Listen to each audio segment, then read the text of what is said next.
ఓం శ్రీమాత్రే నమః. శ్రీ లలితా సహస్రనామాలలోని ఈ శ్లోకం అమ్మవారి యొక్క పాద సౌందర్యాన్ని, ఆ పాదాలకున్న దివ్యశక్తిని అద్భుతంగా వర్ణిస్తుంది. ఆమె పాదాల నఖాల నుండి వెలువడే జ్ఞానకాంతి ఏంటో తెలుసుకుందాం. నఖదీదితి సంచన్న నమజ్జనతమో గుణ పదద్వయ ప్రభాజాల పరాకృత సరోరుహ. నఖదీదికి సంచన్న అంటే దేవి పాదాల నఖాల నుండి వెలువడే కాంతి. సంచన్న అంటే పూర్తిగా కప్పివేయడం. తమోగుణం అంటే అజ్ఞానం, మోహం, చీకటి.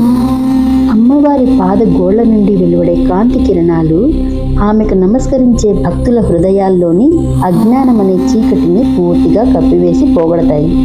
పదద్వయ ప్రభాజాల పరాకృత సరోరుహ.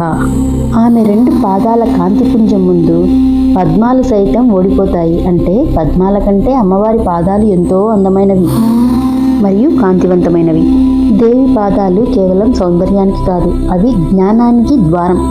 ఆమె నఖాల కాంతి మనసులోని భయాన్ని, అవిద్యను, నిరాశను, చీకటిని కరిగిస్తుంది.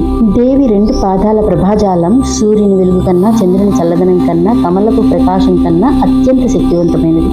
కమలం చీకటిలో పుడుతుంది, కానీ దేవి పాదాల కాంతి చీకటిని నశింపజేస్తుంది. ఈ శ్లోకం భక్తితో పఠిస్తే జ్ఞాన వికాసం, ఆధ్యాత్మిక దృష్టి పెరుగుతుంది, శాంతి, స్థిరత్వం లభిస్తాయి.